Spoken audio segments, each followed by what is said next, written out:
So welcome. We had originally titled this, "What the heck is anti-oppressive practice and how do I do it?" But we decided that was a little too contentious for OT.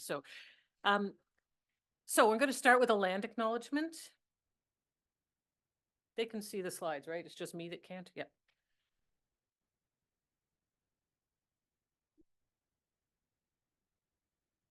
And they move? They don't move.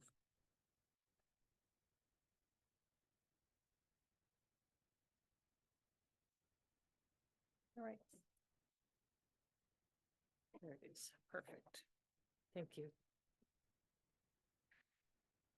Okay, so we're going to start with a land acknowledgement. We're gathered in Mi'kma'ki today, the ancestral and unceded territory of the Mi'kmaq. This is a picture of Mi'kma'ki if you don't know Mi'kma'ki. And as was just discussed at the previous session, and I see a lot of the folks stayed here, a lot of the peoples here, all of us are bound by the treaties of peace and friendship that were signed in 1725, 1749, 1752, and 1760. We would also like to point out that the British proclamation by Governor Edward Cornwallis, also in 1749, the same year as one of these treaties, offers a bounty on Mi'kmaq scalps, which has never been rescinded. So Tara's at risk from the rest of us while we sit here. Mi'kma'ki is also home for over 400 years to African Nova Scotian communities. The economy of Canada, compared to south of the border, for example, is based much more on colonial extraction of Indigenous resources than on the transatlantic slave trade. However, slavery in Canada has existed since the 1600s, and primarily as domestics. The oldest Black communities in Canada are here in Mi'kma'ki, and this is a picture of one in 1934, just outside of Kjipuktuk or Halifax. I was supposed to introduce myself and I forgot. I'm Brenda, settler heritage, 7th generation from Prince Edward Island, Irish and Scottish heritage, teaching in OT for 23 years, but I'm not an OT, I'm a sociologist. And I'll hand it over to Kaitlin, who's going to take it from here. So today's session is an interactive session. We're going to start out with a little bit of information on oppression and why it matters to kind of give some context of why we're focusing on the things that we're focusing on here today. We're also going to share some examples of anti-oppressive practice, do some small group discussions, which will include some reflection and brainstorming of ideas for you and others of how we can incorporate anti-oppressive strategies into practice. We're going to, after that, come back together as a larger group to share more broadly some of the ideas that have been generated and really think about next steps. Because the hope for this presentation is that we're not just talking about anti-oppressive practice, it's the how do we do it? How do we bring it into our daily lives and incorporate it as clinicians, as educators, as administrators into what we're doing as OTs? And some of these things may sound new, but they are deeply rooted in what OT has been for the extent that OT has existed. So OT has roots in working with disabled veterans, working in poor houses. It's always had a kind of equity-focused lens. And that idea of occupational justice has been infused throughout our occupation's history.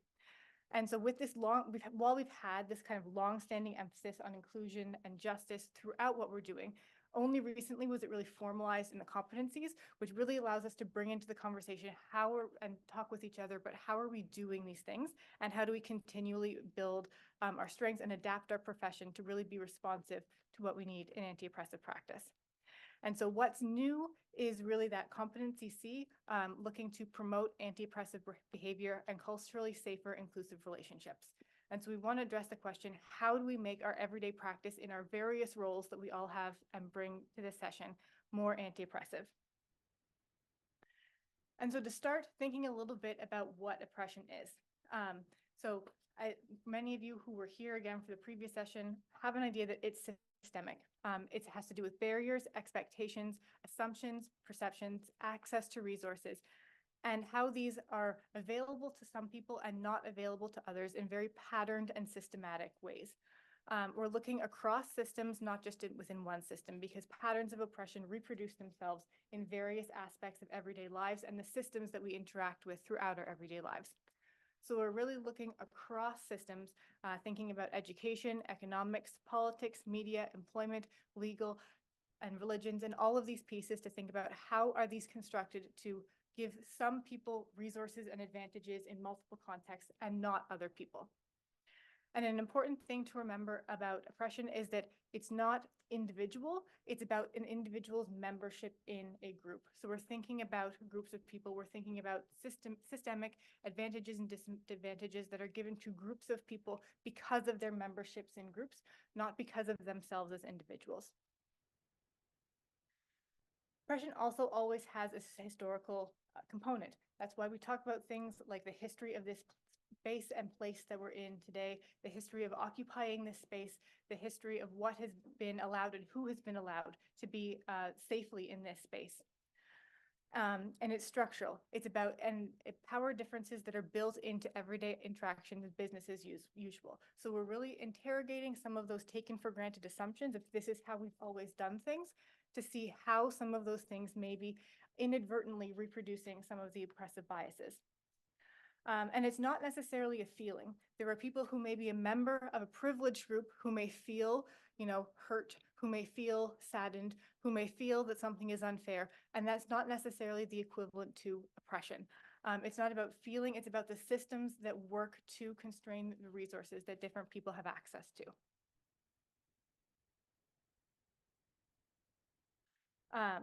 And so one way of kind of visually representing what this looks like uses the coin model of oppression by Stephanie Nixon.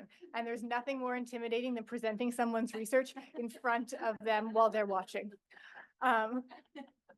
So one way to conceptualize this is to think about that when we have systems of oppression, advantages are given to some groups in ways that are systematically disadvantaging other people. So some people are put in a position where by membership in a particular group, they have not earned the advantages that they have been given, in the same way that those advantages are not accrued to other people who may be a member of a different group. So we have the system in the middle that is kind of helping to divide up who gets what advantages in systematic ways, that certain groups are given privileges and certain groups are not. And one way of thinking about these is all of the different isms, things like classism, racism, settler colonialism, ableism, heterosexism, cisgenderism, sexism. All of these things are organized to ensure so that the systems work to give advantages to people who are here represented on the top half of the coin, while not giving the same advantages to the people who are on the bottom. And one of the important things I think about this model is it shows how all of these systems intersect. So we can take any of these and look at it as one particular way that oppression works, but people are located at the intersection of multiple of these identities. People may align in some places with identities that are on the top of the coin, and in other places with identities that are on the bottom. So people are not necessarily, always constrained to be in one place, and may at different points move between different places in the coin, knowing that the systems that they're moving within are often constraining what is available in different places. And so these are some of the isms that we're talking about today. Some of them were named on the previous slide. Additions to these that we might also want to consider are things like ethnocentrism, ableism and saneism, anti-Semitism, and Islamophobia, and how those are also working to systematically advantage some people and not others.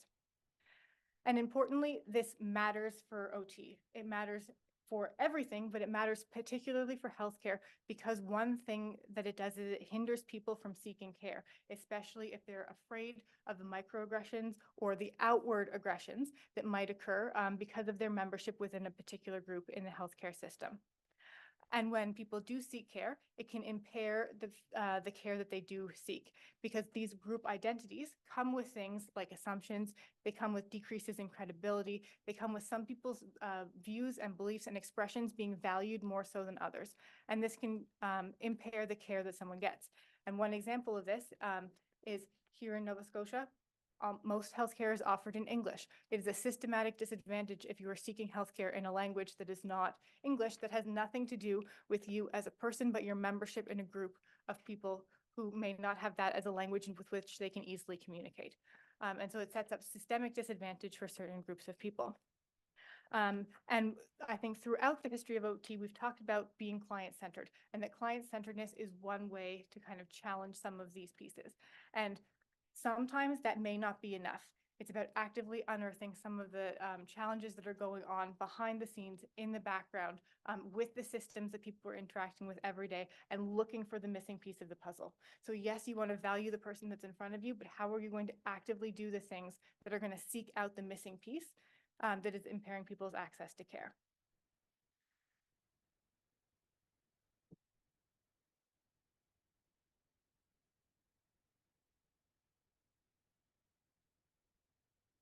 We should all be so lucky to have Kaitlin present our research. I'm just gonna say, as somebody who's had the privilege of learning.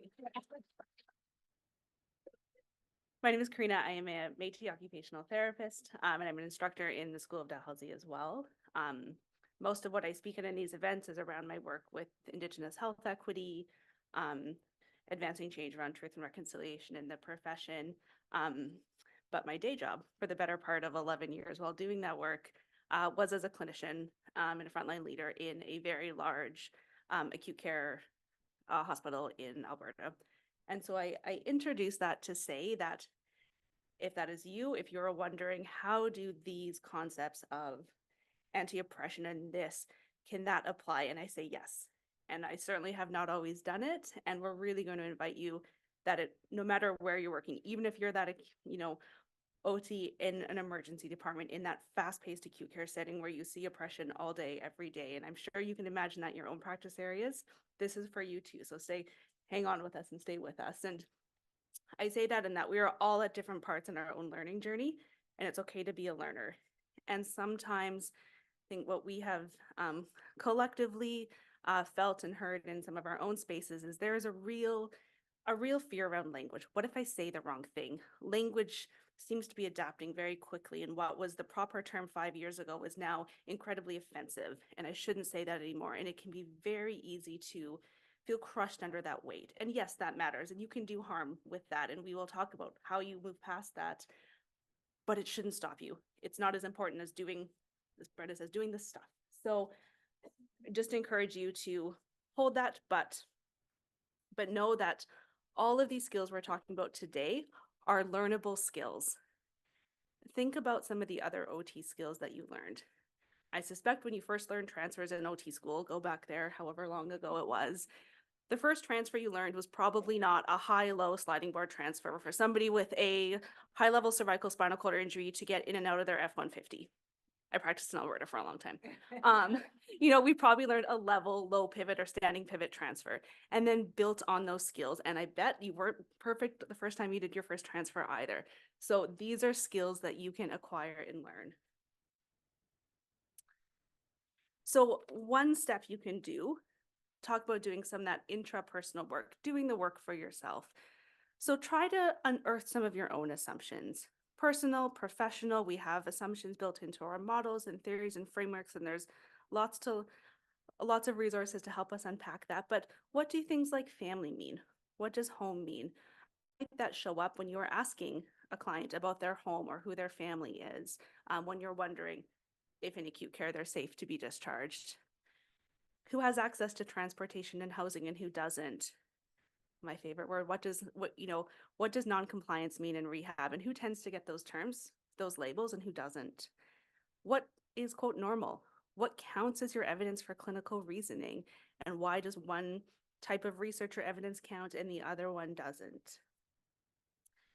There is also some fantastic resources coming out to help us in our journey. So this is a bit of a shout out to Jana McLaughlin and Marilyn Grenier, who have really led some of the work on anti-oppressive documentation. Again, maybe this is my acute care side coming out, but I think we can all think of examples where a story or a word in a chart note follows somebody to their detriment. You get a label, you get a word, and how much time have you spent as an OT trying to advocate around it or trying to undo that story? And we have likely also contributed to those stories that cause harm. So pretty standard chart note that you'd see. Client has not attended X number of sessions. Report's not doing the recommended exercises, though pain has reduced. What does this kind of between the lines tell us about effort, motivation, continuation of benefits if you're working somewhere where you need to show attendance or show improvement to have your services funded? And what if we instead, and maybe decolonizing documentation feels a little too far, and got some regulators in the room, maybe they can advise us as well. You know, how do we still bring humanity into our documentation? What if we use names? What if we choose to avoid a diagnosis and assume that someone's diagnosis does not tell their whole story? What if we stop pretending that we were neutral? We heard a lot about that in the last session about how we bring ourselves into our work. What if we attend to systems of oppression that are operating and we built that into our documentation? And I introduced this in a student lab this year, and it was amazing to see that shift to say, yes, this policy is oppressive. That is objective. That goes in the O part of the SOAP note. And why don't we have that in there already? Things that we can all challenge ourselves to think. So what if we started, again, moving from our very standard documentation into something that moves us into a more anti-oppressive space? Same note we saw before, adding to the bottom. She's been inconsistent with recommended exercise due to crowded housing. I will ask social work to look for free community spaces for exercise that provide free childcare. I will determine if Janine would prefer telehealth appointments. And if that feels a little too far, what if we even just put in client has not attended sessions due to transit and childcare needs? Client reports not consistently doing exercises because of a crowded space. We are collaboratively working with clients to identify solutions. There are solutions built in there. We're looking at multiple areas of the environment and systems in a way that is still objective, that still meets our regulatory guidelines, but starts moving us towards anti-oppressive practice. So this is a bit of a shout out. They will do a much more comprehensive job of this. This is just a bit of a taste of their work. And I encourage you to follow with them as they really lead our profession in this area. And at that kind of interpersonal level, so that's the things that we can do that is within our control. We can look at our own assumptions, our own biases. We can look at our own documentation practices. And then what happens at that interpersonal level? Again, why is somebody non-compliant? What is going on for them? Have we really explored it? Have we given space to explore it? I think many of us that have worked in adults have had this experience where you get a mocha and just want a number. Not just me.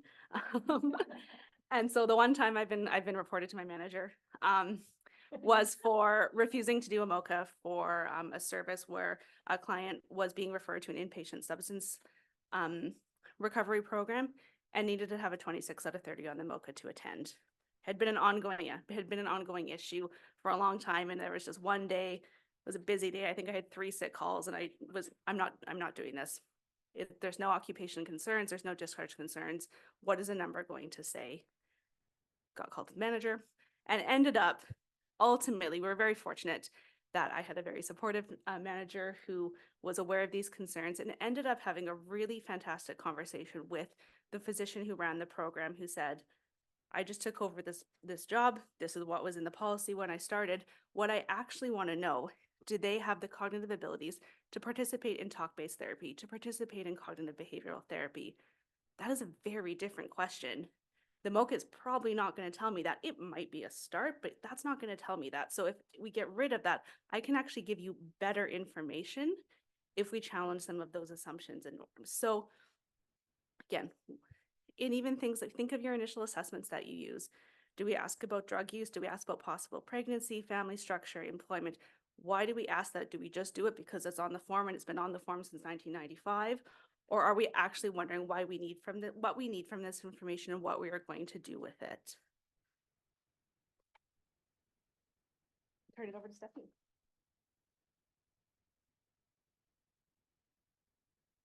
Wonderful. Thank you, Kaarina. So hi, everyone. I'm Stephanie Bizzeth, occupational therapist, and I straddle the lines between government policy and clinical practice, which is sometimes very much at odds with one another.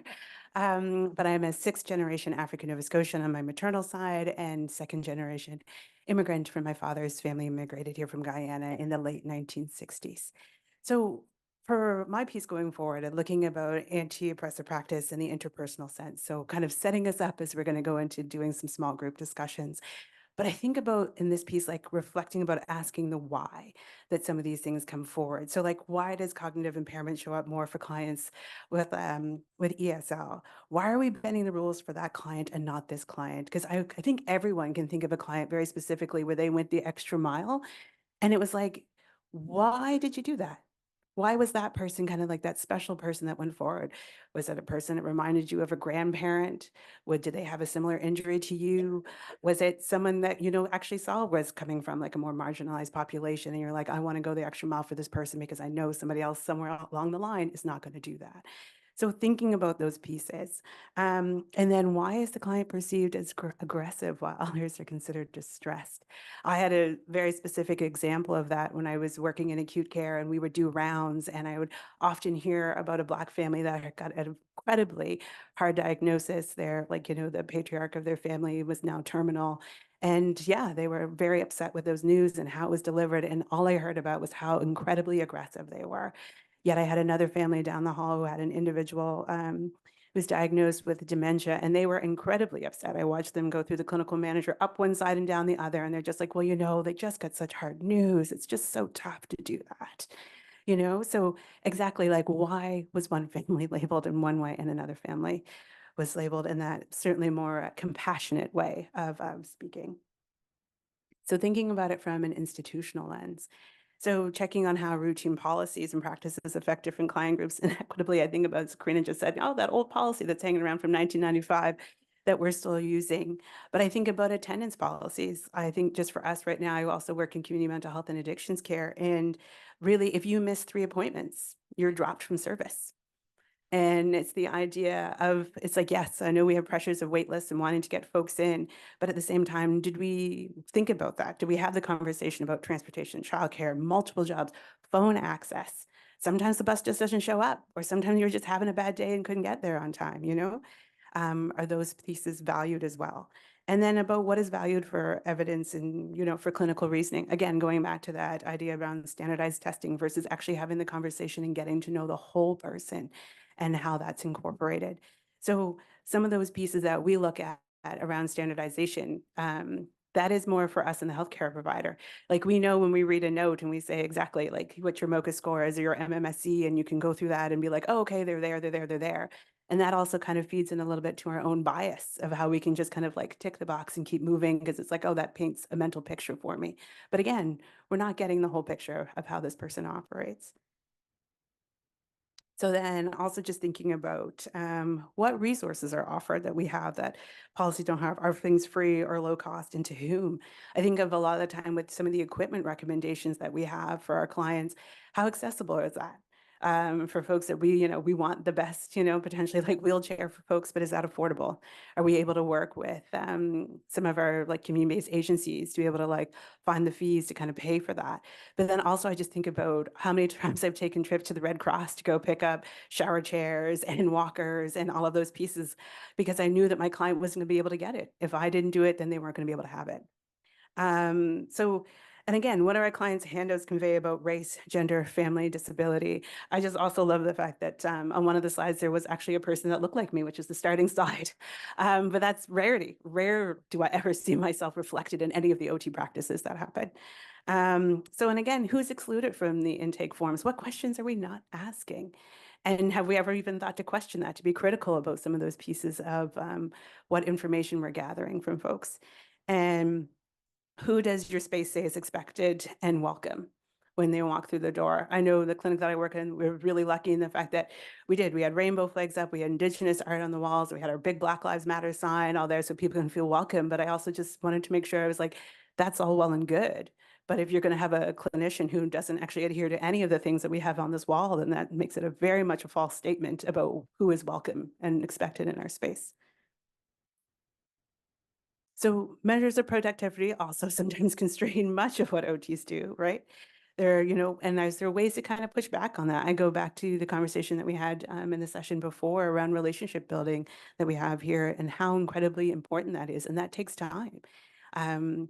moving forward, it's like the idea of getting to know someone. I like the policies around guidelines around gift giving. She's like, how do they hinder relationships by not accepting the gift? And we always kind of fall back on like, oh, well, that's unethical for me to take something when it's part of that person's culture to share and to give a gift when you're working with them. And then how do we work around boundaries again with like dual relationships apply in small marginalized communities? The community I worked in, actually, which was one of the pictures that were up front, is very designated as the Preston Township here just outside of Halifax. And I know a lot of the people that I was also working with. So there's lots of like family histories and those pieces that, you know, are going to come together. And so I understand that I'm going to wear two different hats when I'm in that community. So again, going back to the idea of building relationships are really important.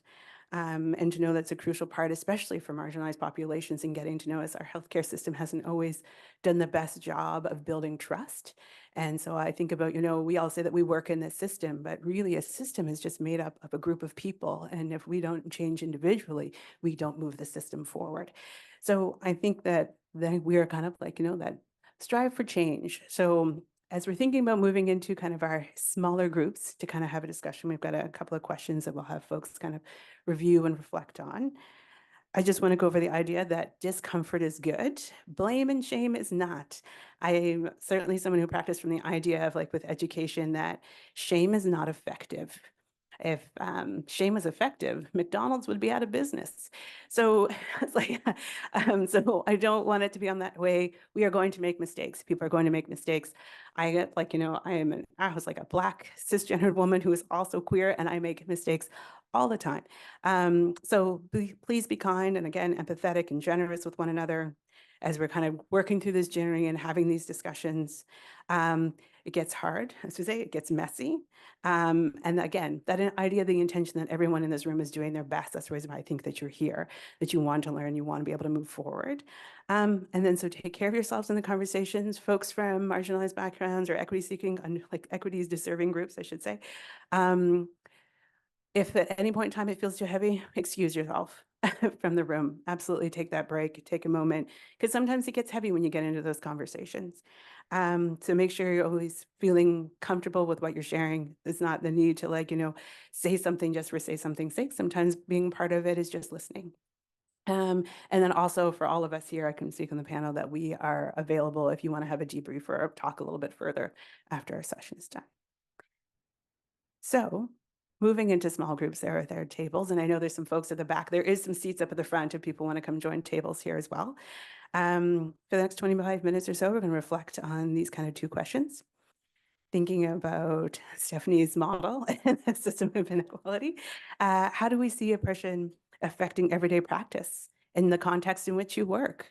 And then how could you, do you work to counter it at this time? So I think I can go ahead. And then for folks online, if you kind of want to gather and put some things into the chat or into the Google Doc. Oh, breakout rooms. Oh, even better. Lauren's on it. Okay. And we can have that. And so we'll come back together. And we'll report back. We're going to do a little bit of reflection time after the group sessions are done. Perfect.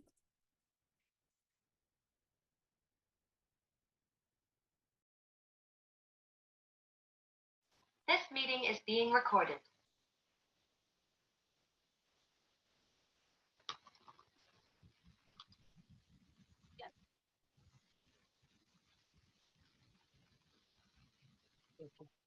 Okay, folks. Would you like to keep going or would you like a 5-minute break? Some of you have been in here for 3 hours.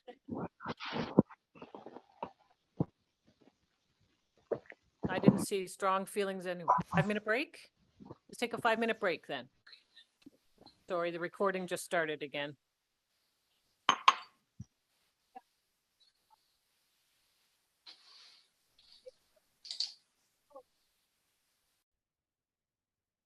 Thank you.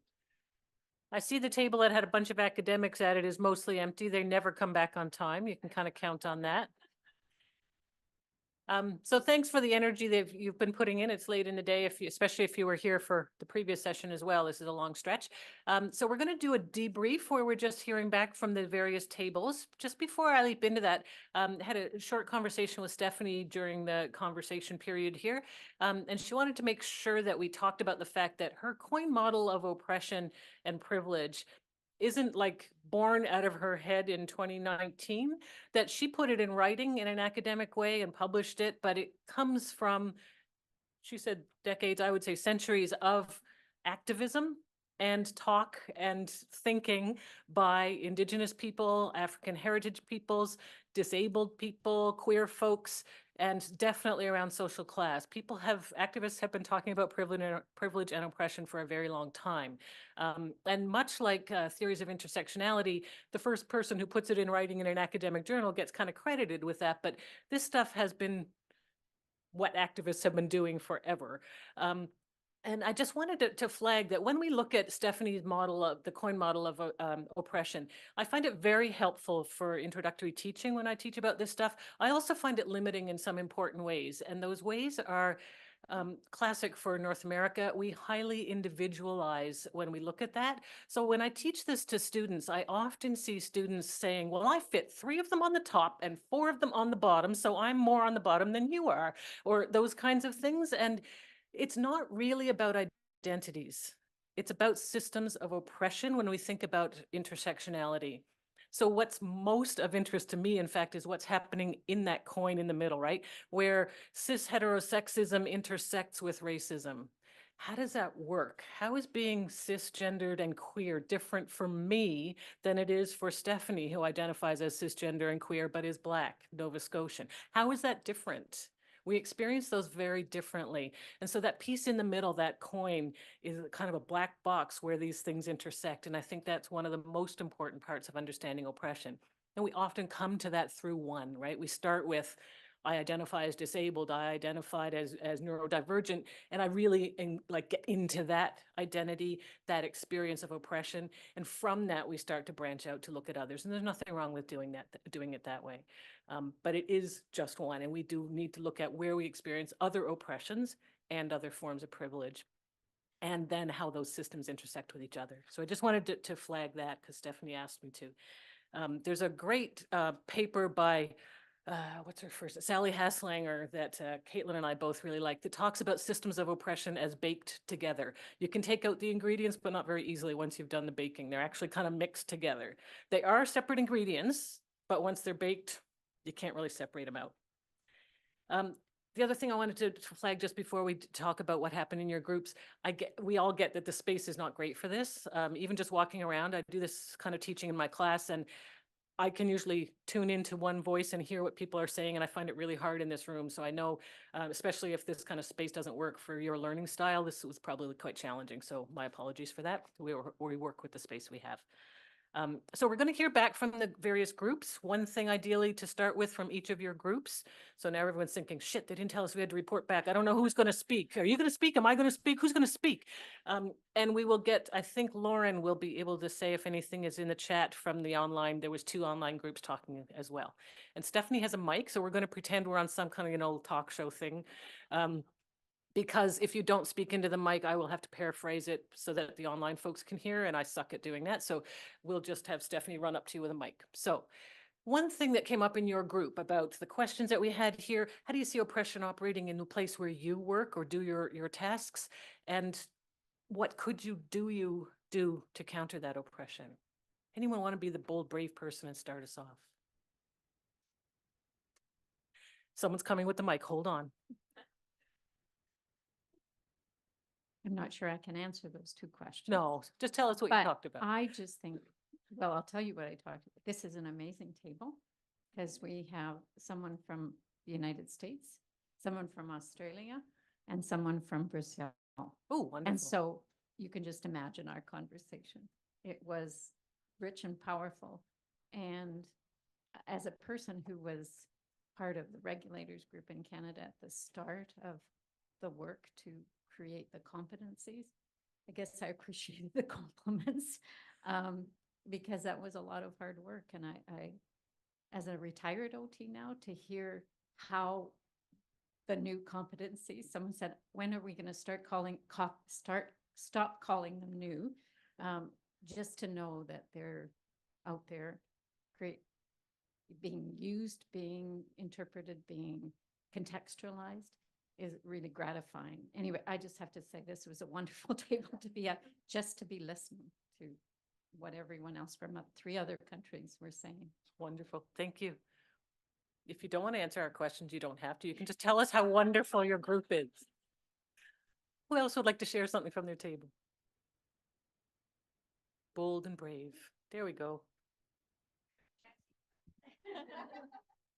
We were a good and chatty table, and I think what was similar when we compared across countries was that in each country there are movements afoot to address oppression, and there are movements within each that it depends on who you're with and what you talk about, and there's opposition as well, and we see that, of course, in Canada as well. And we didn't solve it. Well, we were counting on that table for solutions, but anyone else? So we had a whole bunch of people from, we've got some Americans here. We've got someone from Britain as well too. So we're multinational here as well. We talked a lot. I think we started our conversation around the economics, around the efficiencies that, wait lists and things like that, and how dollars are going to, get people out of hospital, but then they're not in the community necessarily, and what you have to diagnoses that support funding, diagnoses that limit people. Then our conversation was all over the place. How do we make sure clinicians and students are having opportunities? We have some educators as well, and some of the issues around that about how do we make sure they have access to demonstrate their skill set in a way that works for them. Is, maybe a paper isn't the best way to demonstrate the knowledge. So our conversations went all over the place. And so, and then we've also talked about AI, and where AI also introduces a whole new realm for us, and how as OTs we need to start thinking, we are thinking about it. I mean, the conference has got some great presentations about what that means for us in terms of efficiencies, because if it's going to show that, the funders or the people with the money and money decisions that AI is going to save money, what does that do for us? And what is that going to do for our practice? So our conversations were wonderful. They were all over the place, and it just lends to the complexity of this issue. Thank you very much. Beautiful feedback. There was something you said. I like that you said, how do we? So you talked about the economic constraints, and unfortunately, I find when we have conversations about anti-oppressive practice, it often gets to a point of, well, we can't because, right? The wait list, we can't because mandates, we can't because funding, we can't because, and the can't becauses are part of the system that the neoliberal managerial system, it oppresses. And so we get stuck there, as opposed to how would we, even if it's one thing, if one small group in a care facility, an acute care hospital, wherever, says, what's one thing we could all take on? And it might be the only one you do that year. You might take that on and go on, hammer it for an entire year until you get that one, then take the next one. Well, I mean, I missed this part. Thank you for reminding me. We did talk about that. We talked about that one little step. We talked about that. We talked about relationships in the previous, talking about building those relationships, and, who are the people who are a little bit of power, who would also have a vested interest. We talked a lot about physician involvement and how they can sometimes be that person that can speak to it, and that kind of thing. So we talked a lot about the relationship building as part of that. Nice. Tara's going to speak toward the end about how we can do principled resistance. So wait for that. Another table that wants to give us some idea of what you talked about. Way at the back. Wonderful. Here comes a mic. Great.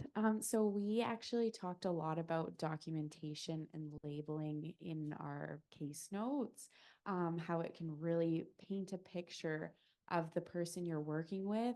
Someone could read it and basically make any inferences, stereotypes, assumptions about that person based on your words and your language, and writing it as if your client's going to see it and read it right after you wrote it. We also talked about how we could work to counter it, was being more mindful of the documentation we are making, and also having those conversations with other coworkers who are using those language like aggressive. We talked a lot about non-compliance. Apparently there's a whole island that is deemed non-compliant in this community. Shocking, shocking.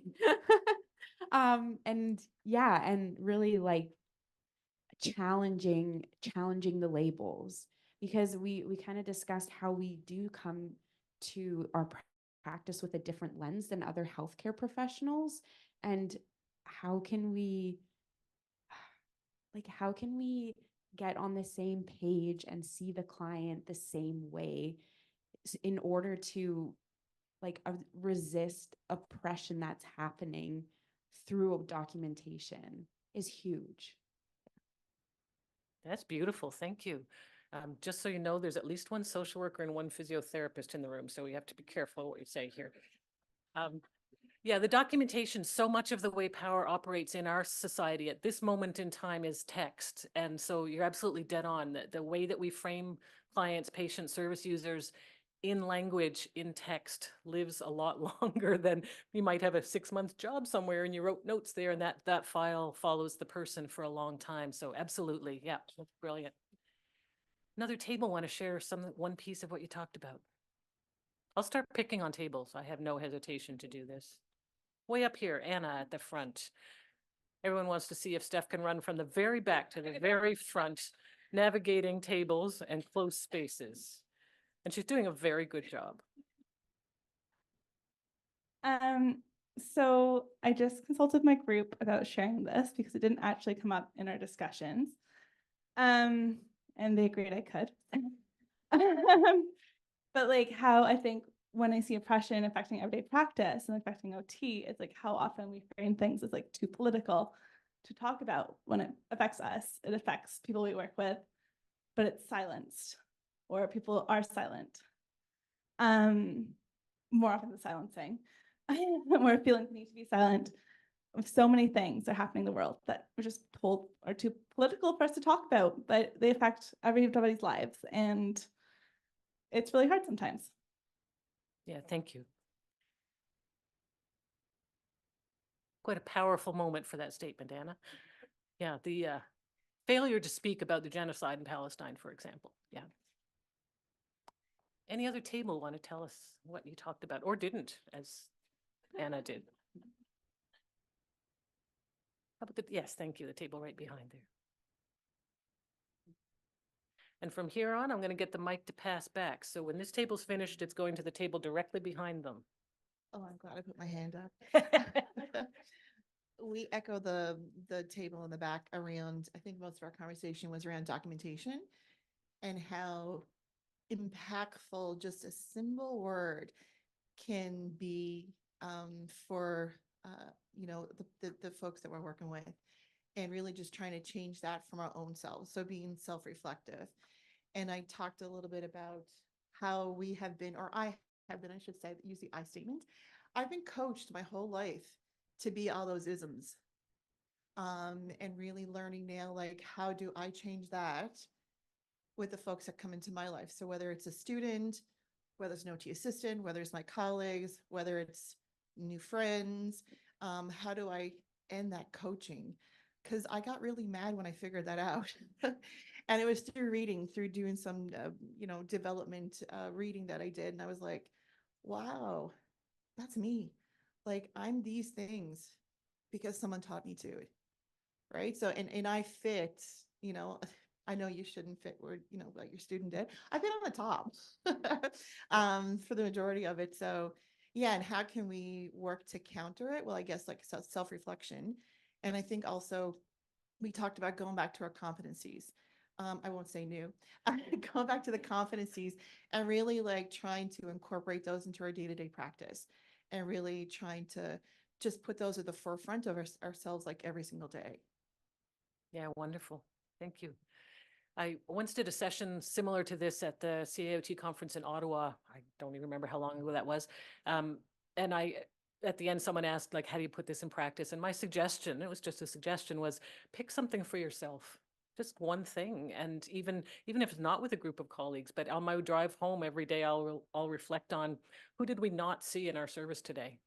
And just go with that for a while. And when you feel like you're done with that question, take up another one. But it's a way of building exactly what you're talking about. That critical reflexivity is where it starts, right? We have to unpack our own shit that we haven't even been aware of that we've got. I know I'm not supposed to say those words.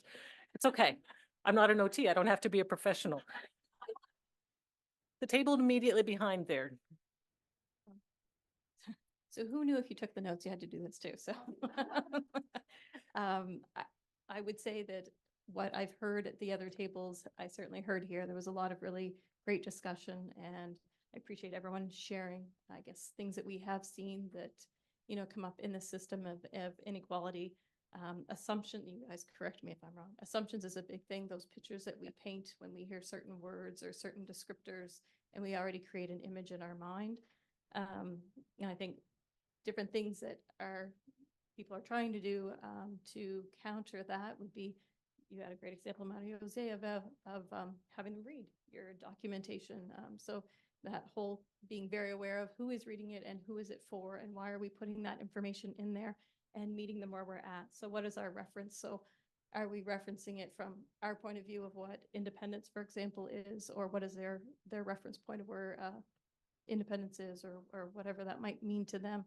And I think it comes back to what we talked about in the beginning, was relationships, and taking the time to really understand that relationship so that we know what we're working towards with them. Nice, thank you. Very nice summary. And the mic has moved back a table. I'm just going to pause for a second and ask Lauren, is there anyone online posting a question? No, okay. We had, I really appreciate the conversation here, because folks had some really practical things you can do at different stages of your career, because we were talking about that. So at times when folks were feeling like not ready to speak up, one of the strategies was to get to know all the policies and all the strategic plans really well. So once you do feel confident, you can go, well, since we say that, how are we going to do that? So it's almost arming yourself to be able to have those conversations. Nice.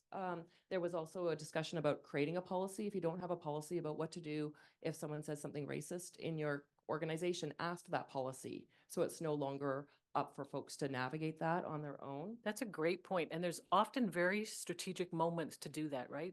There'll be a groundswell of a moment where it's not okay anymore to say racist stuff, and seize that. Make sure a policy happens right then, because it takes so long for institutions to get rid of policies. So if you can get it in place when there's a kind of a movement, you ride that, and then it can last for a long time. Yeah. Sorry, Heidi, keep going. No, that's, I appreciate that, adding that in. Finding folks, finding like-minded folks. So that you're not- Microphone, please. Sorry, finding like-minded folks so that you're not dealing with issues on your own. How Yes. it can be a lot easier to raise an issue when there's like 6 of you talking to a manager versus just one. And so that's in the workplace. But then also it was a really interesting comment to kind of be in spaces where you're kind of the middle of the crowd. So you're not the one pushing the envelope all the time. So you can learn more. So that then you have the energy and the input and the inspiration to then perhaps be a little bit of more of the shit disturber in the workplace and raise those questions. Yeah. When you said that, I got an image of geese flying in the V, you know? Yeah. When they're flying, and then the different goose goes to the front and breaks the wind, and then the next one goes to the front. Yeah. Yeah, I think those were, but I just tried to remember what we talked about when I realized we had to report back. So anything I else? did warn you. Yeah, okay. Thank you. Can you hand the mic across the room to the table over there? So we had a bunch of conversations, but one that I thought was very impactful was we talked about working by yourself in a community that might be Indigenous, and how do you manage that? Because if you're the only person, you might be isolated.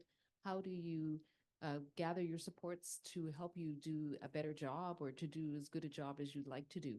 And so, you know, that was a very, very interesting discussion we had. We also got talking about regulators, and, you know, they're making us do documentation in a certain way. And we decided that it's not a thing. The regulators actually, it's not a regulatory thing to say that you have to use the third person and talk about the client. It's not. It's just been tradition, and that's how we've always done it. But the regulators don't tell you you're supposed to do it that way. So there's no reason for us to continue that. So I'll just say that. Delightful. I see a revolution happening now. Yeah. Yeah, and the isolation part can be huge if you're the only one trying to do anti-oppressive practice. I think one of, if you have to have a positive side of a pandemic, COVID has shown us we have connections around the world, right? And it's made it a hell of a lot easier to do that. So finding ways to connect with the one other person who's in a marginalized community somewhere across the continent, we can do that now in ways that we didn't used to. Yeah. Did this table's feedback? Yes, they did. Okay, I think we've heard from all of the groups. Do the others on the panel want to say anything before we continue? Stephanie's even holding out a mic if anyone wants to. No? Yep, Kaarina does. And then Tara will finish us off. Thank you. Maybe a suggestion. Eleanor, I really appreciate that you brought up the regulatory piece, because so often there is that fear, and I wonder if there's an invitation to, what can we do from a regulatory perspective to start kind of breaking down some of those myths of what is tradition and what is legal and what is that. So I'm just putting that out there, because it is, we learn and you're told you need to document this way. And for me, honestly, until I started coming into more advocacy work at this level, and met regulators and started to get to know folks and understand, it's as an OT, it can be quite intimidating. So I'm just putting that invitation out there to wonder what the role of regulation is to start doing some of that myth busting, if I can be so bold. And I thought of one more thing too, and realized I hadn't changed the slide. Yeah, which was that breaking rules won't always be popular, right? Anti-oppressive work requires us to be breaking some of the rules, and it's not always popular. So what Heidi said about like sometimes being at the front and sometimes not, and I think most of us are pretty skilled at figuring out when it's safe and when it's not safe. So that calculation is an important one. But sometimes we get so used to not doing things that we forget that we were not doing it for a while because we were precariously employed, because we were on contract, whatever. And after a while, we realize we're one of the senior people here and we're still not saying or doing. And so I think it is important to keep that continual critical reflexivity around which rules might I risk breaking, and seriously, what are the consequences? I love that the table at the back said the regulators don't actually tell us to document that way. It's just tradition. So what would it cost to break that rule? Would you get in trouble? Sometimes you get in trouble. So you have to assess how much trouble you can afford. Sorry, and that leads directly into what Tara's going to talk to you about. Oh, there's a later edition from the virtual people. Yay. Sorry, Tara. So our virtual group has shared that they chatted not only about how to proceed with challenging management policy, but also reflected on how we teach our students and mentor our new to practice OTs. Wonderful. They've covered the whole thing. We can stop right now. No, well done, the virtual groups. I'm sorry we didn't get to sit in on your discussions. That would have been nice. Tara.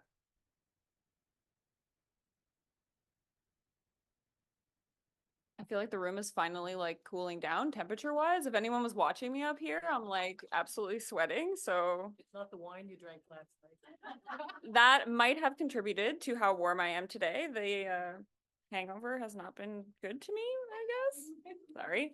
Okay, so for people who know me and people who don't know me, I'm Tara.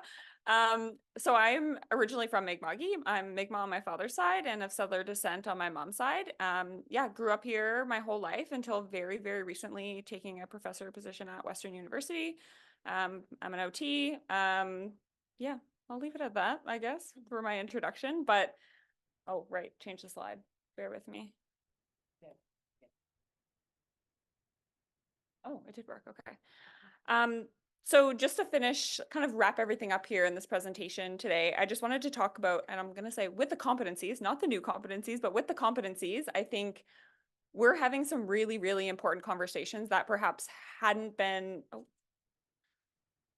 really been at the forefront previously. And so we're going to expect sort of a little bit of choppy waters in a lot of ways, right?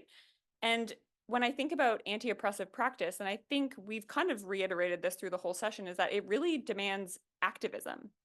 And something there's something about the ways in which activism and professionalism are framed as completely incompatible, particularly in Canada. And so what do we do about that as we're starting to have these conversations that you can't be an activist, but also be a professional? And I feel like I say this a lot to people that I work with, but we have so much to learn from what OTs are doing from like across the world. Like OTs in the global south have been doing this stuff for so long.